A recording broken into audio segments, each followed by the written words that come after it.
So one of the more primitive ways of doing that since the 50s and 60s has been to impose tariffs on imports. In other words, to adopt protection policies to protect local industries against the imports from any country, not just Pakistan and India, but from any country. Look at the size of Pakistan's trade with the United States. The total trade is only $7 billion. $7 billion, out of which Pakistan exports 5 billion, the US exports 2 billion. So there's a trade deficit of about 3 billion. We are minuscule, insignificant in the context of the United States international, the US's own international trade and global trade. Watch Federal Post. Bold and independent.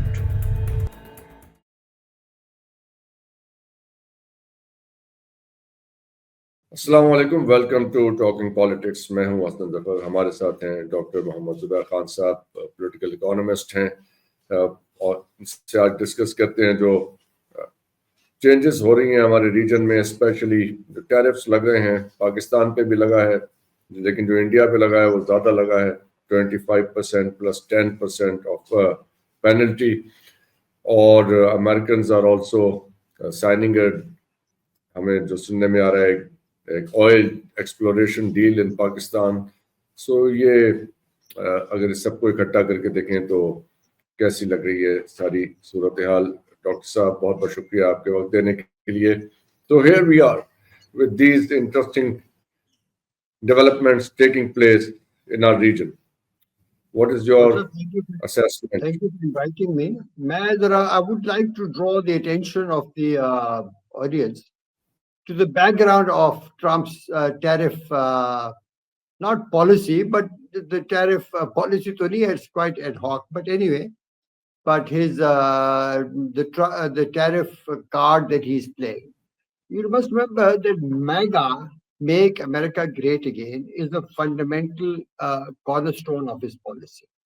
And for that, what he wants to do is, and he said this explicitly, that he wants to bring investment back into the US, and all of these people who have invested abroad and are making goods outside and then exporting them to the United States, they should move here. So one of the more primitive ways of doing that since the 50s and 60s has been to impose tariffs on imports. In other words, to adopt protection policies to protect local industries against the imports from any country, not just Pakistan and India, but from any country. And that is why he started imposing large amounts of tariff. And there's a formula for this. Well, maybe, and I can explain that, but that's getting too technical. That he uses to determine how much tariff should be applied to a country. And a fundamental part of that formula is the surplus that the trading partner, in this case Pakistan or India or somebody else, that trading partner is having in its trade vis-a-vis the United States. Now, if that surplus is large, then Trump imposes a larger tariff. It's not random. It's not that random. Some of the other things that he does, putting penalties and this and that, these are rather ad hoc and they depend on his choice when he wants to use. But those penalties and all are applied for political factors, which are also very clearly defined. Now, you must remember that what was the trading, we must first recall the trading system that Pakistan had with the United States before all of this happened. Pakistan was already experiencing tariffs of about 17% before this, but we were also benefiting from two schemes. One was that some of our Pakistani goods that we exported to the United States were under the MFN principle, which is a WTO principle, that Pakistan will receive the same tariffs or will suffer the same tariffs, which are the lowest tariffs the US imposes on any other country for that particular commodity. And the other one is kind of a GSP related thing, that in which the US could offer Pakistan zero taxes in lieu of our commitment to various things. It's like with the EU, we have many conditions imposed on us: human rights, adherence to the law, adherence to the constitution. We are violating all of that, those, but still they have not withdrawn their GSP, shall we say, facility for Pakistan. It's used politically to a large extent. Now, given that background, so from 17, how did we arrive at 19? Now, according to the formula, Pakistan should have been imposed with 29% tariff. But why did we go down? Look at the size of Pakistan's trade with the United States. The total trade is only $7 billion. $7 billion, out of which Pakistan exports 5 billion, the US exports 2 billion. So there's a trade deficit of about 3 billion. We are minuscule, insignificant in the context of the United States international, the US's own international trade and global trade. We do not endanger or threaten MAGA. We do not threaten jobs in the United States. The kind of things we are selling to the US, textile commodities, which are the most low value added commodities that are in the textile range. Textile can have some very sophisticated, high value added goods, which other textile exporters have, but not Pakistan. So when we are exporting such ordnance, we are not a threat to the United States. So the US made a concession, not 29, we'll give them 19. This was done now. Why this sudden generosity? Because number one, we are not a threat to the US, and secondly, that because India is obsessed with Pakistan and we are obsessed with India, this is a kind of a political slight, a political punch to the Indians that you are our major trading partner, but we will impose a higher tariff. Now, what is happening with India? You will then be able to understand the context of Pakistan's treatment. See, while our total trade, exports and imports of the US total not more than $7 billion last year, the Indian exports and imports are 130 billion, out of which India exports $89 billion worth of goods to the US, and they import less, and there's a trade surplus of $45 billion, which the Indians enjoy vis-a-vis the Americans.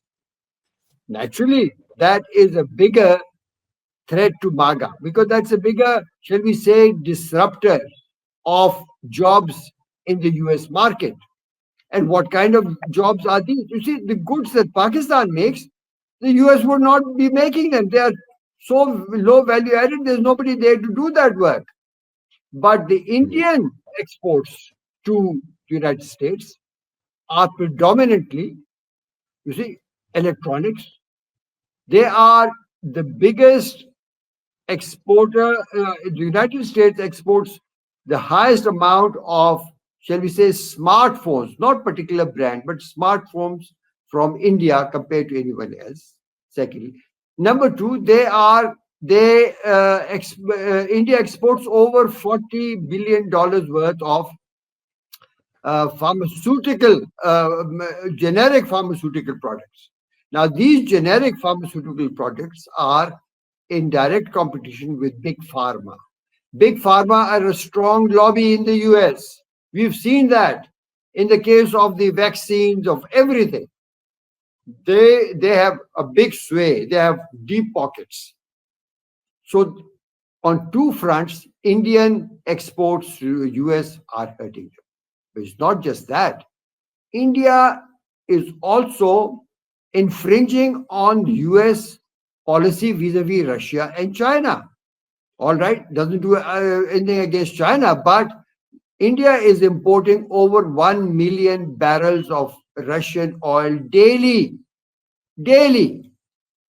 So naturally, President Trump wants to put some pressure on the Indians. All right, we'll give Pakistan a better concession than you if you don't do this. They've been telling them not to buy oil from the Russians. India has refused.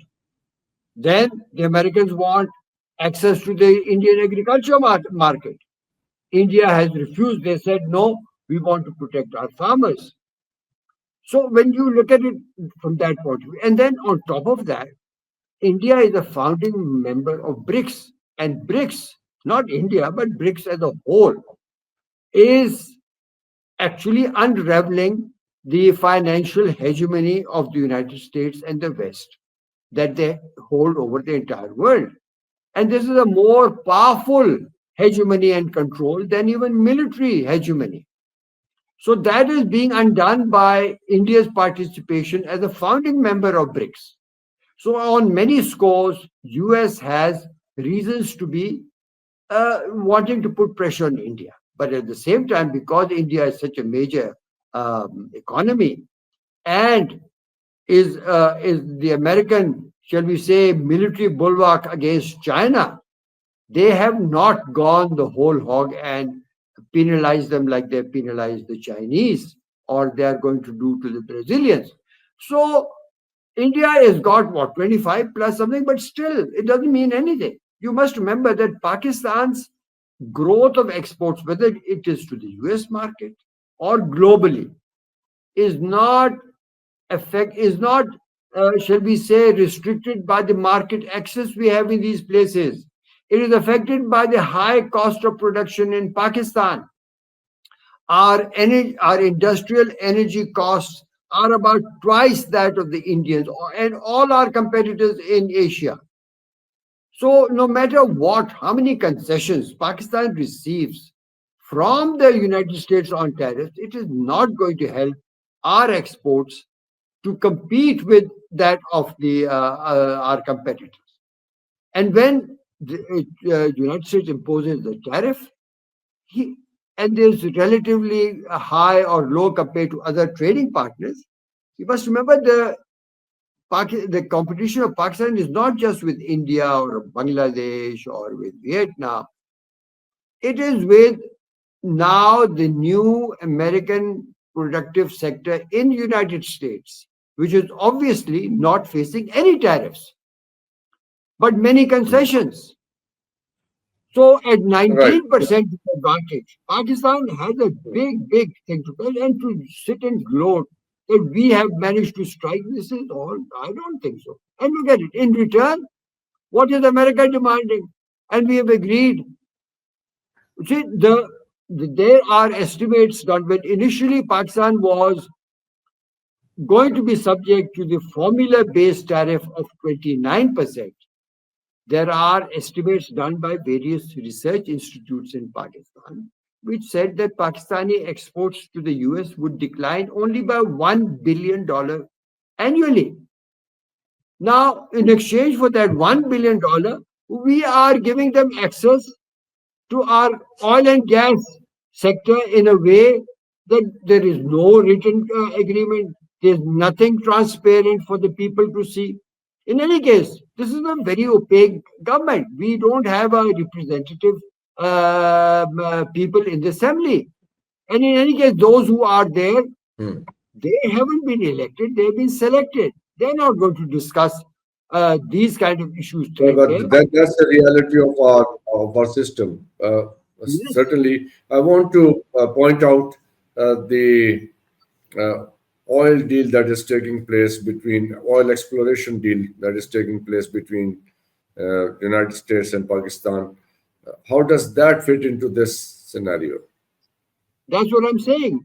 We have given them, look, normally when you give a exploration license to any prospective explorer, whether it is in the oil, gas, or other minerals in Pakistan, whether it is on the land or in the sea, there are very clear and cut rules for that.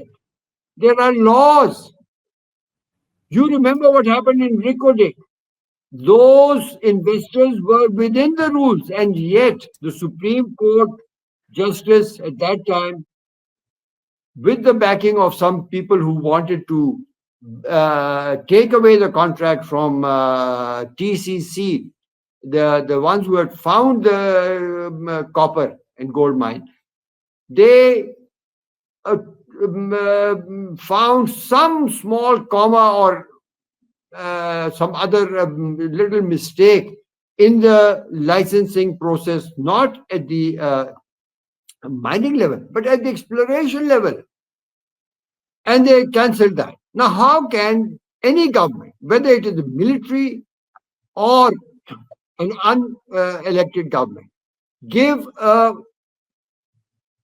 exploration rights to any country, United States or anyone, just offhand? This is absolutely illegal, unconstitutional, and will not stand the test of law.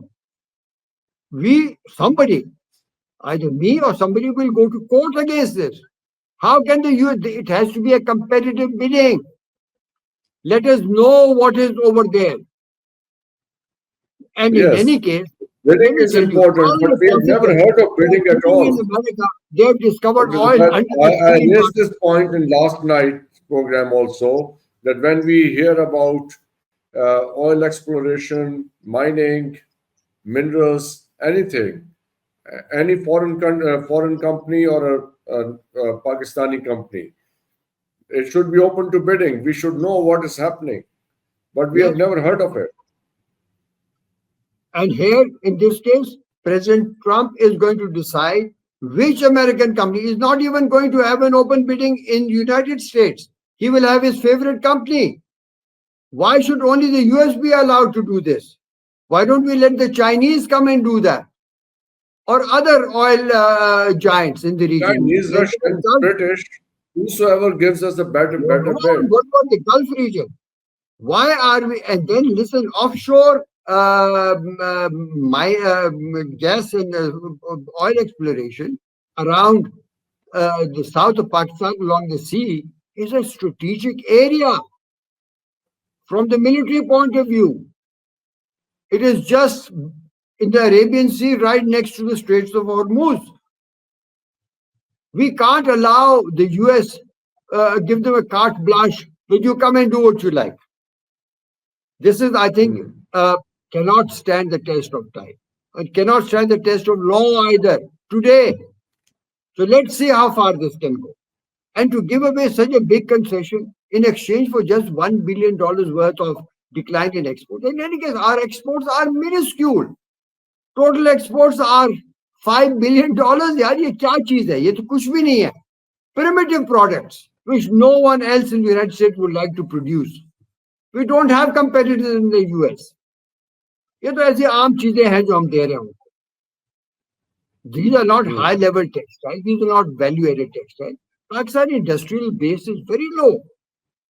So, and to compare ourselves with the Indian economy at this stage is, I think, yes, we are just trying to play domestic politics, trying to show Pakistani people, oh, this government. If I rightly understand what you're pointing out, Dr. Zubair, if I rightly understand, that is the weak political footing of the government, which in a way becomes a leverage for the Americans, and they can ask you to do anything they want, because we are not exporting anything that can become a leverage against us. Like they have a leverage against India, for example. If the American companies are producing iPhone in India, so they can tell them to come back to the United States, otherwise they will impose heavy tariff on them.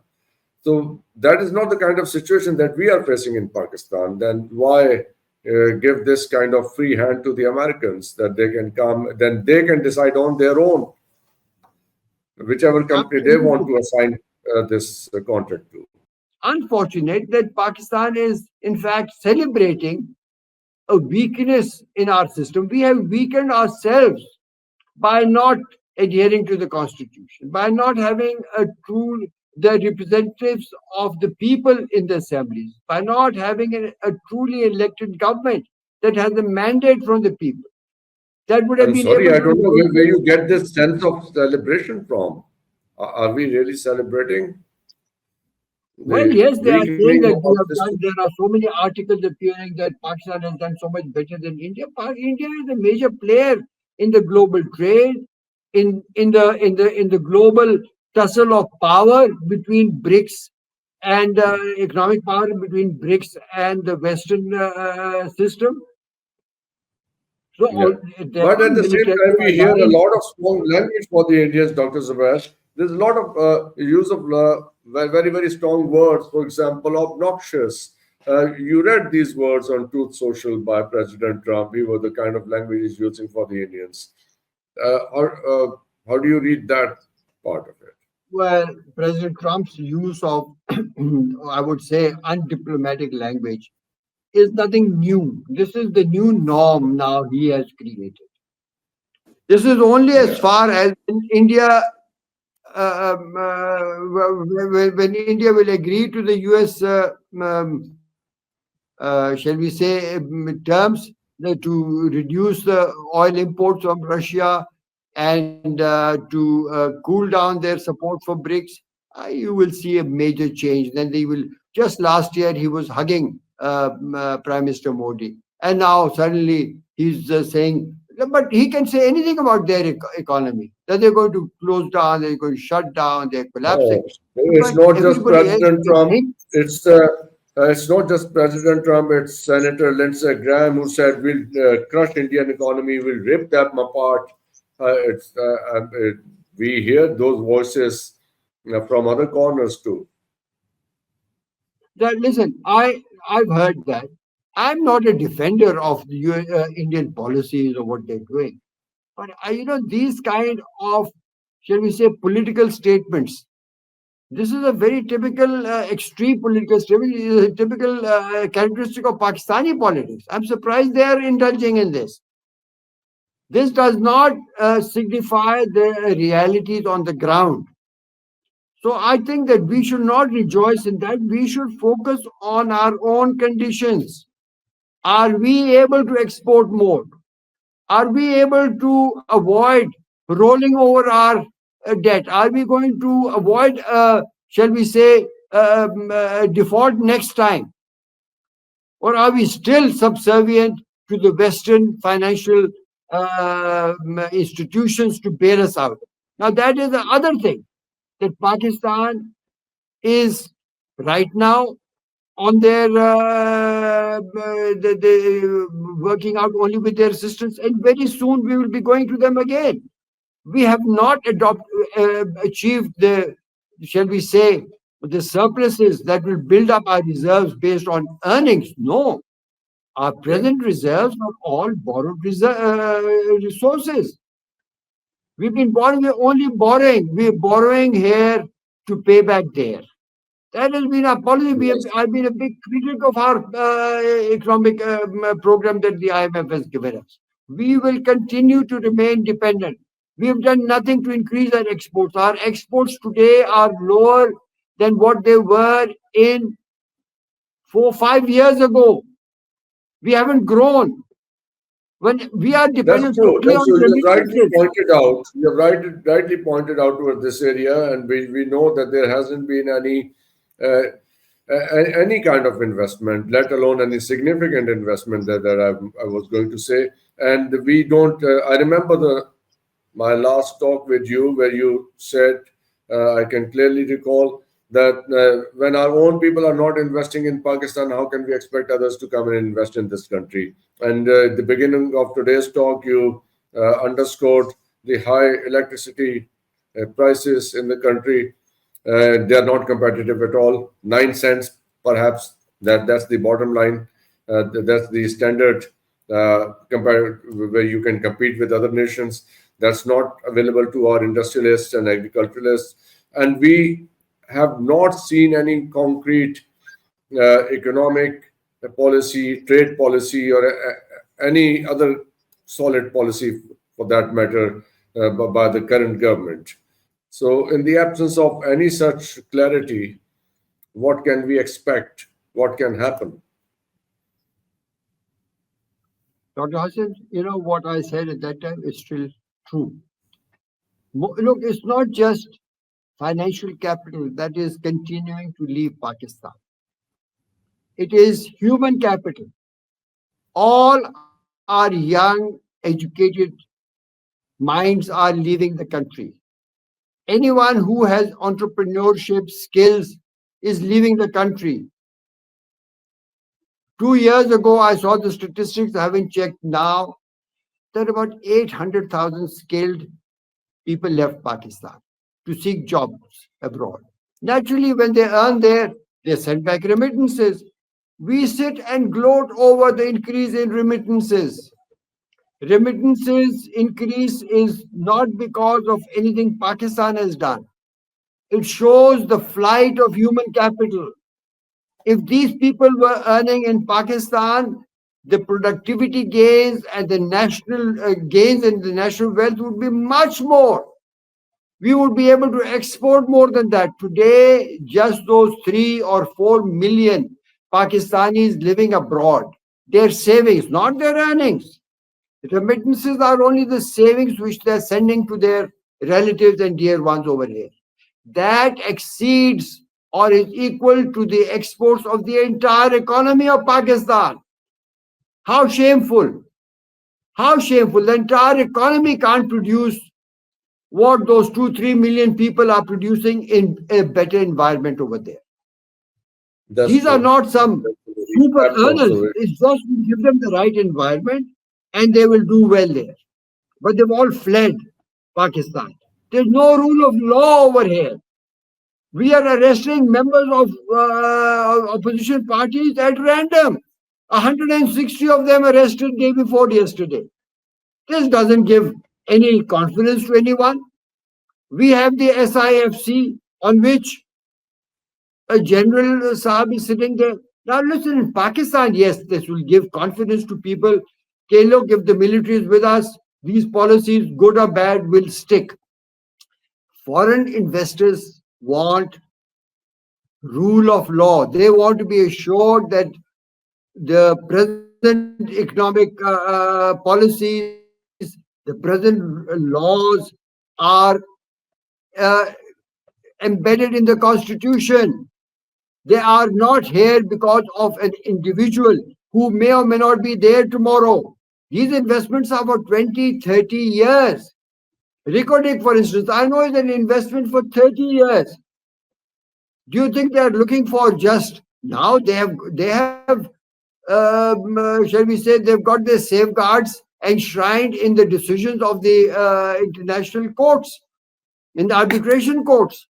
They forced Pakistan to adhere to the agreement. Otherwise, Pakistan would have had to pay $6 billion in penalties. So now those investors have come back with greater confidence, and I played a major role in bringing them back because I knew Pakistan can't pay them. So I told them, listen, if you want to be paid, the best way is to come back and get what you are claiming was taken away from you wrongfully. I'm sure their CEO must be listening. If I'm wrong, he can say, no, Zubair Khan, you had no role to play this. But yes, by the grace of God, I tried to do it for them. I was advising TCC even previously when they were here for many years, 5-10 years. And let me just say that in order to keep investors in Pakistan, but look at the number of other foreign companies which have left Pakistan. Scores of them, every year more of them more are leaving. We haven't brought in any foreign companies, but the existing ones are leaving. Yes, that's a very big dent for our economy, for our social structure and everything. Dr. Zubair, thank you so much for your time. Thank you so much. And I'm sure that your thoughts are, they reach the right quarters and they are able to pay attention to what you are saying. The rule of law is what the foreign investors want to see in this country. Even our own investors, our own businessmen want to see rule of law in this country. Thank you very much once again. Thank you very much for watching. Absolutely. Khuda Hafiz in Pakistan.